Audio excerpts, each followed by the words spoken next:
okay or the appropriate approach to start off in your own business charging what you have yet been willing to pay. Number one, you hadn't put any skin in the game. Number two, you don't understand the conversations that happen at the level of $7,500 monthly investment versus a $500 monthly investment. You haven't gone through the process. You haven't proven that framework. And the first place to prove the framework, especially as a coach, is in your own habits and behavior. Welcome to another episode of Full Transparency with Donni, where I give you a fly on the wall perspective about all things entrepreneurs and the entrepreneurs who are doing the entrepreneuring. Sometimes you get me by myself and sometimes you get me with a guest. Today is one of those days where it's just you and I. It's going to be you and I, and I'm going to go deep into a lesson that I have planned. But before I jump into that, Reese, I wanted to say to you real quick. I am thinking about, with the girls, I'm always thinking about opportunities that I can create or suggest to them that they can make more money. And I was thinking about you earlier today, you being the engineer behind most of the podcasts that come through this studio. And then as we're going into the building that Dave and I just purchased, I'm thinking about what can Reese do to make more money that's all yours. And I want you to figure out like a product that you can carry, that you can create, that podcasters need to have. Like when people come into the studio and they're recording, what are they always asking for? What are they always forgetting? It's usually equipment. Like? They don't have a switcher, or they need to borrow our audio equipment. And even with traveling, if I created maybe some type of suitcase that you can sit on top of a table that has the audio, the switcher, the TV, and then all you're doing is plugging in the mics and the cameras. Ooh, I just had an idea. What if it's not a studio? What if it's not a suitcase studio that sat on top of a table? What if the whole suitcase itself had a built-in tripod and you release the legs to that tripod and you're able to lift it to whatever height? So therefore, you can be outdoors, you can be on a track, you can be anywhere, and the whole case itself is a stand. Okay, wait. Maybe we need to talk offline because somebody is going to take some action. Somebody watching is like, oh, it's a done deal. Let me wrap that up. But I think we're on to something. The only thing with that is when I am thinking about additional income streams for the girls, and when I say the girls, you guys, I'm talking about the young ladies who work with me. When I'm thinking about additional income streams, immediately I want to see something that's revenue generating quickly, right? Something like what we're talking about with the suitcase requires build out. It requires sketches. It requires patenting. It requires a process that, yes, you can get started on it. And in a year or two, whenever it's ready, you can begin to market it. But I want you to really think about what is it that these creatives come in here, they're forgetting, they need, and maybe you're not the only one who has it. Maybe you're not creating something, but you make it really, really easy for them to access it. So you're putting a couple extra dollars in your pocket every single session, right? And I can't think of what those things are, necessarily right now. But even, you gotta figure it out. What are some other things that you can add on top of what the studio charges, where you're finding that people need these things, and that can be an additional source of revenue for you? Good deal? Gotcha. All right. Can you present me an idea this time next week? Yep. Perfect. All right. Let me get into it, you guys. I am a business coach. As you can tell, it doesn't matter where I am, who I am talking to, or what's going on in the room. I always find an opportunity to coach people to their next level. I am always thinking entrepreneurship. I'm always thinking about expansion, growth, development. I am always assessing people for what I recognize their gifts and skill sets to be. And it's just really difficult for me to not share it, right? It's really difficult. And when I see an opportunity that is simple and untapped inside of someone, I like to bring it out of them. I want to bring the ideas out. I don't think that everybody needs to be an entrepreneur necessarily, but I do believe that everybody needs to figure out creative ways to generate additional streams of income outside of their job and sometimes even outside of their business. And that's just that. And you don't have to necessarily be super entrepreneurial savvy to figure out a way to produce extra revenue. Okay. So because we went here today, I was thinking about two conversations that I wanted to have with you today, both lesson based and practical information that you can take away and deploy some action into right away. But because of the way this episode started, I want to lean into 6 lessons I learned in my coaching business. Okay, hold on. 6 lessons I learned in my coaching business. And this is really important because the coaching industry is at an all-time high. There are so many of you who are gifted, qualified, and have the ability to teach people how to get from one place that they currently are to that next place that they actually want to be in. But if we're being totally honest, the coaching industry has taken a hit. Coaching industry has taken a hit over the last several months because people have tapped into the industry and you guys are not doing it right. You are trying to teach people more than you're qualified to teach. You are trying to help people get results that you've not even gotten for yourself. And quite honestly, you are also just not prepared as a coach. And because I know that you have something inside of you that you can actually offer to the world, because I know that you can help somebody get some kind of transformation, big or small, I want to share with you 6 lessons that I learned as an entrepreneur. Or in my coaching business. So number 1, work with who you like. Work with who you like. When you decide to be a coach, whether you are coaching in a group format or in a one-on-one space, you will find it very difficult to work with people that you don't like. And yes, I have to say this because sometimes what happens is you're so excited about getting a client that will actually pay your retainer or actually pay your fee that you didn't do enough due diligence on the front end to determine if you guys are in alignment in personality and energy and spirit. And when you're coaching someone, especially those of you who are in the one-on-one space, you literally and essentially are merging with them. You are going to be talking to them for a long period of time. You are going to be spending a lot of your time researching them and their offer, and you want to like the people that you work with. And then when you're doing so, you're more excited to help them get the result that they actually want to get. There's nothing worse, and I've done this before. I've been in a position where I had to bring on a client who I understood their business model very well. I knew that I could help them get a result, but I didn't really like them. It was something about their energy that just didn't sit right with me, right? But I took them on as a client anyway because they were really talented and gifted and they had all the supporting evidence to show that this was the lane that they needed to be in. But we just didn't vibe.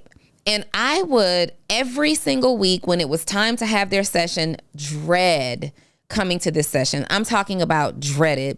They're super low energy. I'm super high energy. They're super monotone. My voice has variation. They don't get excited about anything. I get excited about so much. Like, you would wonder, like, do you like your life?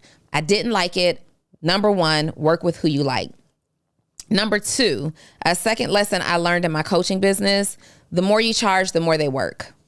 The more you charge, the more they work. This one is really important. So what I have learned, I first demonstrated with myself. I learned this lesson by making a large investment into coaching all on my own.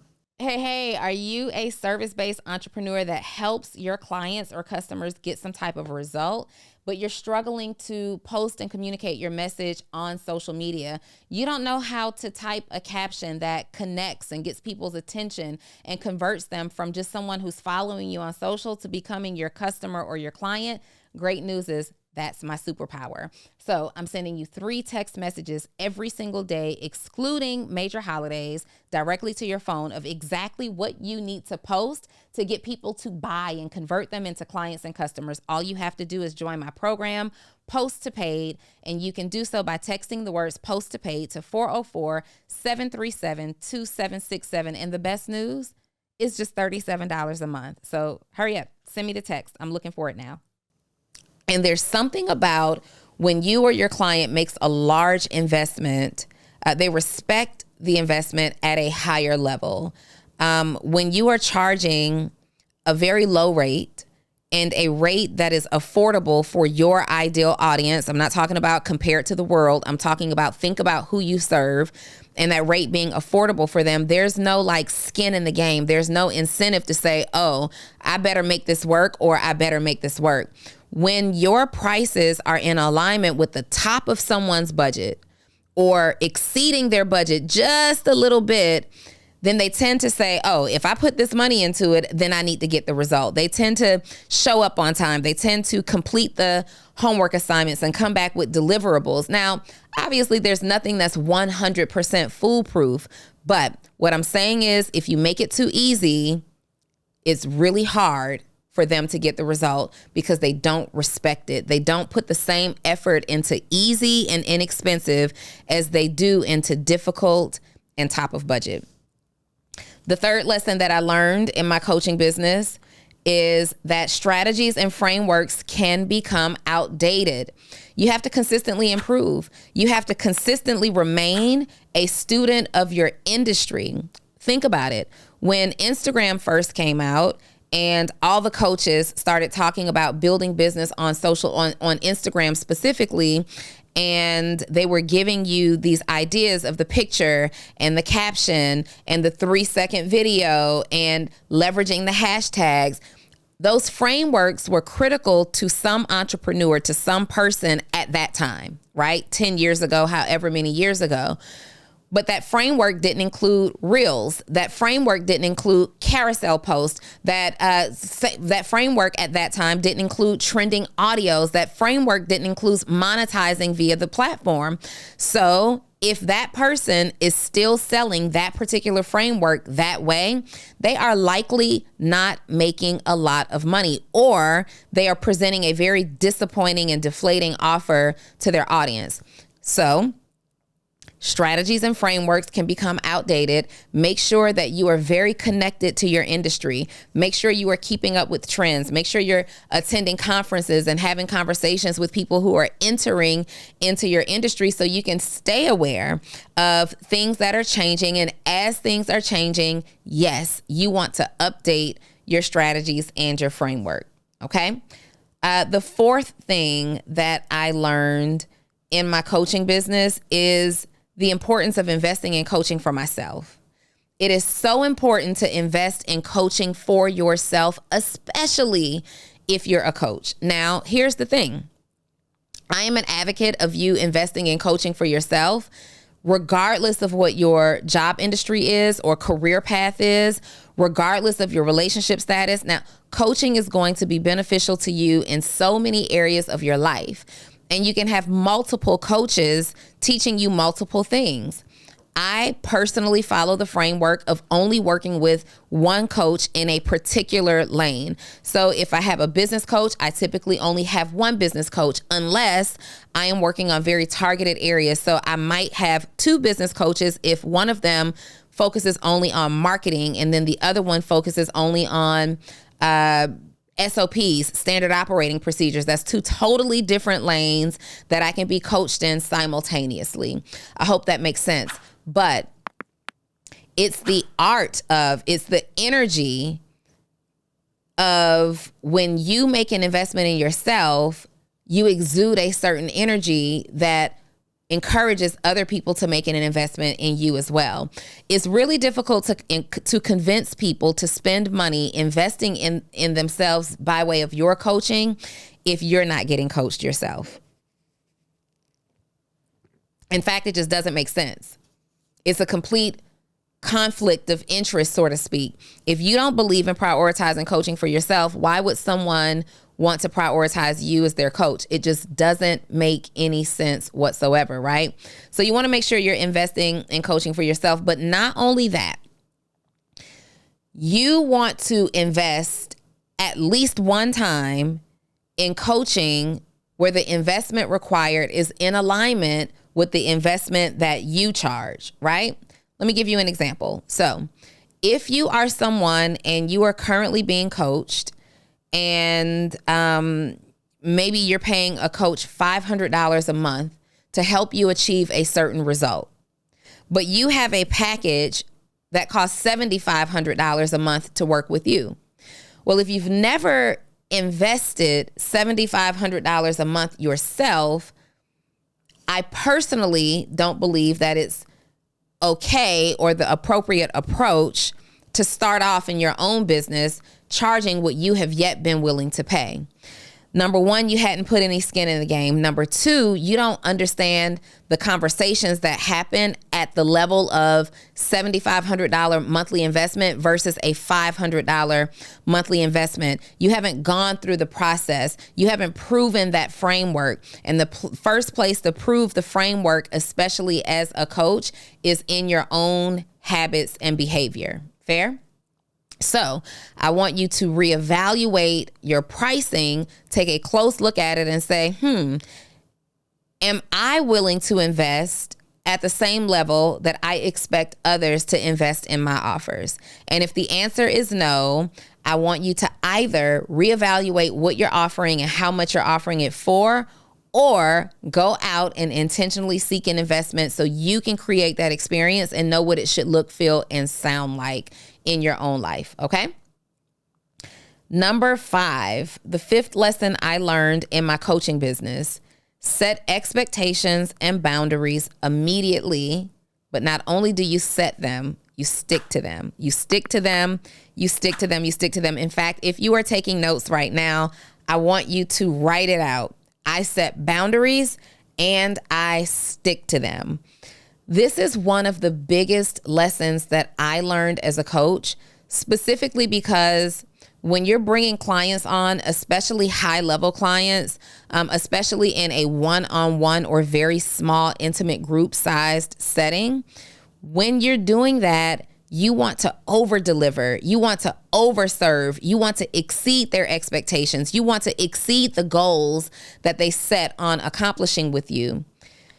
And in doing so, in your mind, and I know it's in your mind because it's been in my mind, in your mind, you believe that the only way you can do that is to give everybody or give these clients direct access. Oh, you can reach me on my cell phone. Oh, you can text me. Oh, you can Slack me. Oh, you can do this. Oh yeah, I respond on the weekends. I'm responding to emails at 2-3 o'clock in the morning.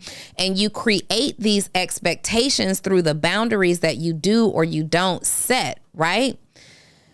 The truth of the matter is your clients will actually respect you more if they understand that you have boundaries. I have learned that the clients who stay on my client roster for the longest period of time are the clients that I actually have boundaries with. I cannot respond to calls all day. I cannot respond to your text messages all day. I will not be in your Slack channel reading every single message every single day. I cannot, I will not, I do not. These are words and phrases that you need to get very, very comfortable with. On the flip side, I can, I will, and I am are also phrases that you need to get very, very comfortable with. I want you to look at your coaching offer right now, and I want you to look at all of the things that come with it. The Slack groups, the Telegram channels, the audits, the weekly calls, the monthly calls, the daily calls, the check-ins, the access. And I want you to now draw a line through everything that is not critical to your client accomplishing the goal. It is not necessary for somebody to have 24/7 access to you on your phone. Okay. It is not necessary for somebody to have 24/7 access to you on your phone. Instead, if you had a client and they're able to call you any time of day and reach you or get a response, there's a different level of respect from the same client who looks at the clock and thinks, oh, it's after hours. Let me try her or him tomorrow. Oh, if I send this message, I know that her response time is a 24-hour turnaround period. Oh, if I do this, then that happens. But if they understand that they can get you right where they want you and they can break through all boundaries because you never set them, then they're going to lose respect for you and you're going to become more of a friend than a coach, and they will not renew their contracts with you. I have learned that the people who respect my boundaries remain, again, on my client roster for a much longer period of time. And I said that these were going to be 6 lessons, but I want to add a 7th. And the seventh lesson, well, this is the 6th. The 6th lesson that I've learned is be very cautious about becoming friends with your clients. It sucks. I really do. Hey, CEO, Donni Wiggins here, and I am so excited to announce my new mentorship group is dropping. You may have already heard about it, but I wanted you to hear it from the horse's mouth directly from me. My new mentorship group, Actionable CEO, for entrepreneurs who are interested in professional growth, personal growth, and financial growth. You want to learn from me. Y'all have been asking for this for the last 3 years, and I have finally brought Actionable CEO back to serve you every single week. Direct mentorship from me. You will also hear from other people who are in my community that I believe will be greatly impactful to you. You're going to get behind the scenes. We're going to be spending some time together live. This is not pre-recorded. This is live mentorship. So if you are an entrepreneur and you want to be connected, feel connected, you want to elevate your brand, you want to elevate your life, you want to elevate your level of success, Actionable CEO is for you. ActionableCEO.com. See you there. It really does. Because if you are attracting clients that are similar to you in personality, similar to you in vision, similar to you in purpose, then it makes total sense for you to want to be friends with these clients. And what happens eventually is the client and you become more invested in the friendship than they do in the coaching relationship. And what ends up happening is you've got boundary breakers now. You've got people who are inviting you to social outings rather than reporting to you their business happenings or whatever areas you're coaching them in. You've got people who are more concerned with calling you as their friend than as their coach. And all of this yields a poor result for your client. When clients start to revere you as a friend versus respecting you as a coach, they treat you a certain way. They treat the information that you give them a certain way. Now they're second guessing the feedback that you're giving because you've let your guard down. You've allowed people to see the friend side of you versus the coach side of you. And they're starting to pick up your flaws and your weaknesses, and you're having conversations that you shouldn't be having. So now when you are trying to help them and be serious about a result, it becomes more difficult to get that result when your clients become your friend. And again, obviously, there are exceptions to everything. They really are. I get it. But the lesson that I've learned is the least amount of clients you can become friends with, the better results you will get your clients and the better scalability potential you have for your business. That's just one. You do with that information what you want to do with that information, but it's a very important lesson that I've learned. Do I have clients that have become friends? Absolutely. Specifically, I have a married couple client that's also become friends with me, but they've been my client for 3 years. Even in friendship, I have to exercise boundaries and deploy boundaries so that the main thing stays the main thing, okay? And that's me helping them to get the result that they are looking to create for themselves. And number 7, the 2 best marketing strategies. Okay, so this is one that I get often. Well, Donni, I am a coach. How do I market my business? What do I say to people? How do I get more people interested in my business? The 7th lesson that I have learned in my coaching business is that the 2 best marketing strategies are 1, to consistently demonstrate your value, and 2, to get your clients results. I don't want you to miss that. The 2 best marketing strategies are number 1, to consistently demonstrate your value. What does that mean? Consistently demonstrate your value. Well, that means that you are producing content and you are allowing other people to see that you know what you know based on the content that you produce. It means that you are getting exposure. That means that you are on stages speaking. Maybe you've written a book. Maybe you've written an ebook. Maybe you have an e-letter or an e-newsletter. Maybe you go live on YouTube. Maybe you have a podcast. Some setting in which you are consistently able to demonstrate your value.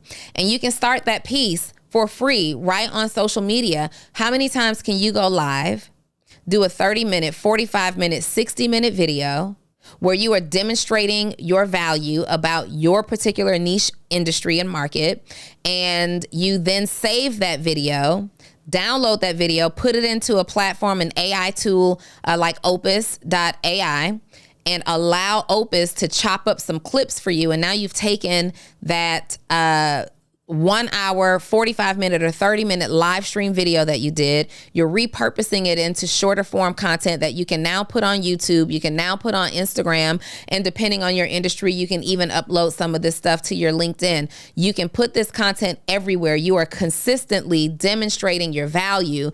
You have a presence on all platforms that says, this is what I do.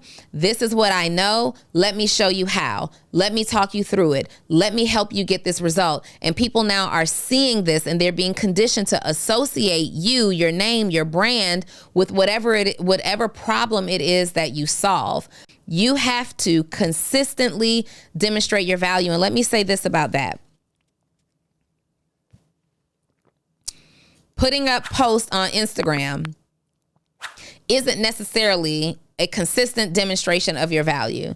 Like putting up those one-liners, those memes, those quotes, it's not consistently demonstrating your value. The best way to consistently demonstrate your value as a coach is to allow your voice to be heard. I know you don't like social media, but you also don't like your business not growing. So you got to choose which one you don't like more. Y'all know I hate to say that to you, but for those of you who are scared of video content on social media, be more scared of not making any money in your business, okay? Your voice is going to be the best way to consistently demonstrate your value. You want people who will be learning from you. They'll likely be learning from you audibly, meaning they're hearing your voice. Well, before I connect you to that, I need to hear your voice, and you got to show me what you got. So we can't keep walking around being afraid of social media. We can't keep walking around being intimidated by video content. You know what's intimidating? You know what's intimidating? When the utility company is calling your phone back to back, asking you where the money is, or they're going to cut your lights out and you don't have the money to pay them. That's intimidating. Every time you see that 800 number pop up across your cell phone screen, that's intimidation. Intimidation is when you are not able to do something that you really want to be doing because you would rather be controlled by your fear of pressing play on your cell phone in a room by yourself and uploading video content. That's actually intimidation, and that's not what we're looking for in this season, right? We're trying to build our business, okay? So consistently demonstrate your value. And the second part is to get your client results. The best marketing system, the second best marketing system for you as a coach is to consistently get your clients results. I don't care if you have 1 client or 10 clients. I don't care if you've had the same client for years. 2 of my clients out of the 4 clients, the 4 one-on-one business coaching clients that I have, 2 of them I have worked with at this point for 3 years. Okay. So I get in the comments all the time, Reese, somebody will be like, she talk about them same clients all the time. All the time she talking about them same clients. Do you know how much of a compliment it is? Do you know how important it is to talk about the same clients over and over and over again? Do you know what that says about me as their coach and about my client as the business owner? It means we're getting results. It means that we're getting results in a way that they won't stop working with me. It means that we're getting results over and over and over again, and we always have something to consistently share about the result that we get. You want to hire a coach. You want to have a coach who have long-term clients. Now, that doesn't mean that it's not okay to have a business model in which you work with clients in short stints.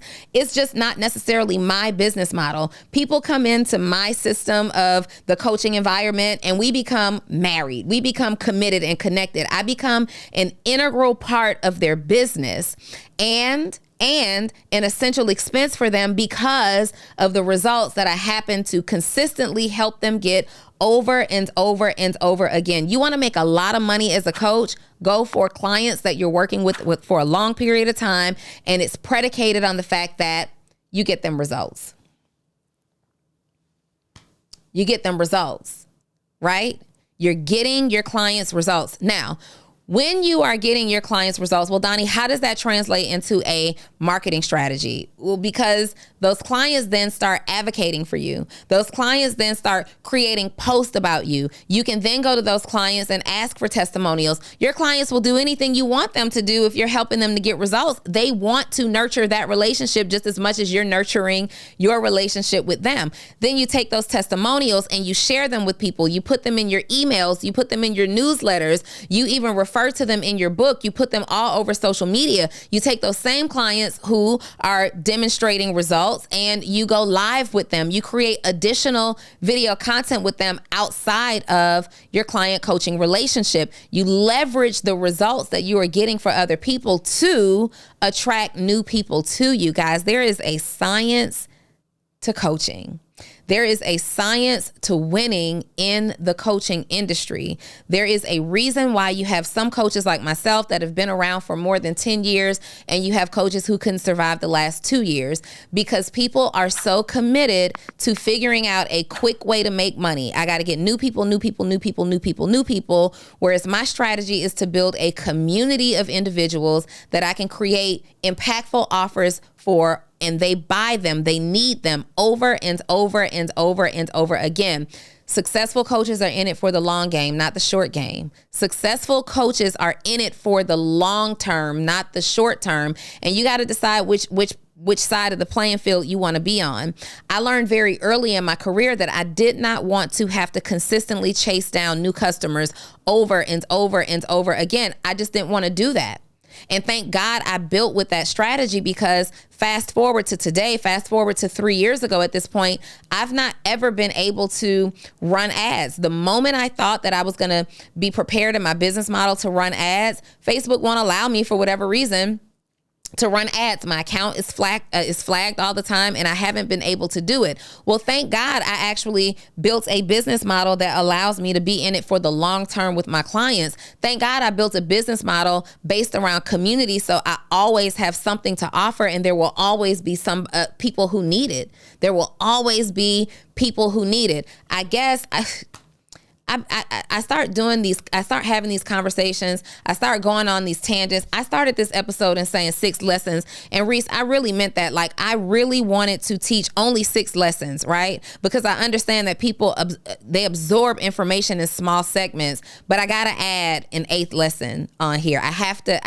This episode is 8 lessons now. 8 lessons I learned in my coaching business, okay? The 8th lesson, and this is likely the most important lesson, is build a community. Build a community. Say this with me on the count of 3. 1, 2, 3. Build a community. It will essentially be the most critical step that you can add to your business building process, but specifically for you guys who are coaches and you are looking to make it and make it big as a coach. Build a community, and I'll tell you why. When you are building a community, you are creating an environment for people who think or want what you have, who want to think what you think about, who want to have conversations that you are interested in having. People who are opting into your community are basically saying, hey, here I am. I'm interested. I'm ready. I'm prepared. And as soon as you have something available, I want it. I am interested. I am ready. I am prepared, right?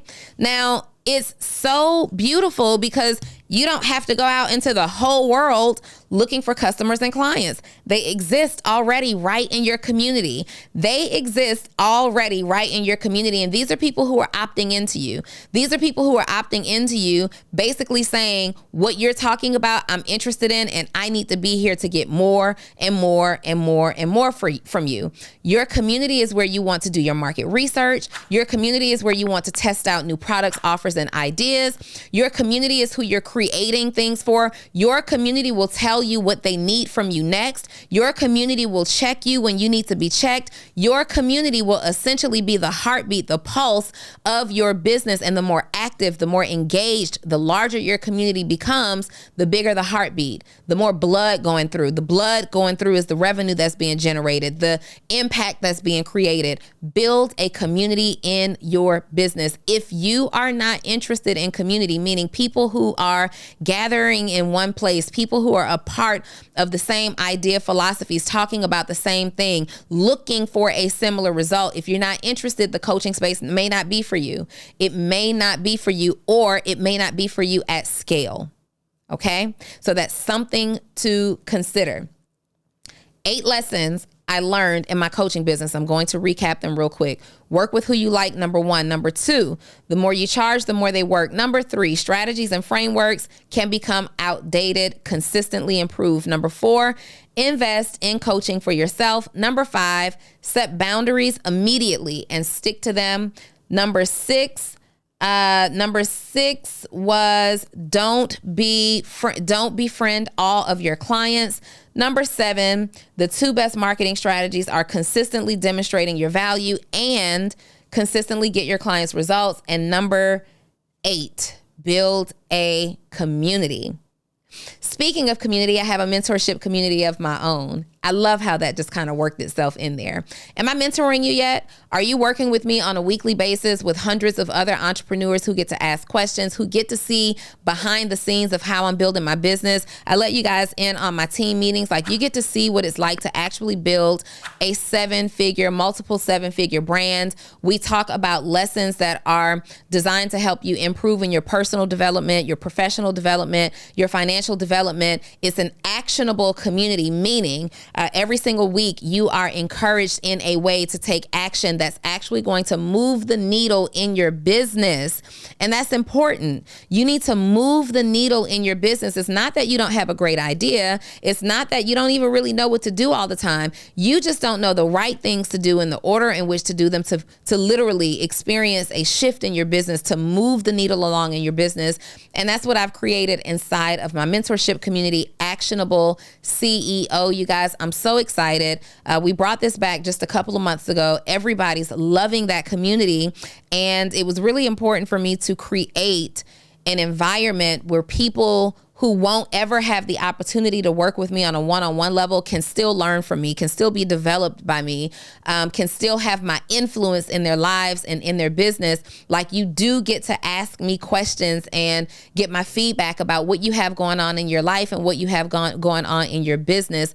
And it was really important for me to open this community up at just a very reasonable introductory rate, which is $97 a month. I believe that was a great price that many people who want it can afford it, but also just enough of an investment for you to show up, for you to be present, and for you to participate and take the action that I recommend that you take. And it's working. We've got a couple hundred entrepreneurs in Actionable CEO already. They are loving the environment. They get together. We've got sub communities inside of those communities to really assist entrepreneurs in their journey as well. So take a look at it. Check it out. www.actionableceo.com. You'll also see the link wherever you're watching this video. I will see you next week. My name is Donni Wiggins, business coach, host of Full Transparency Podcast, and the co-host of the Social Proof Podcast. I look forward to working with you soon, but the most important thing that you go and do right now is take action and build a business that allows you to be your fully transparent and authentic self. I'll see you next week.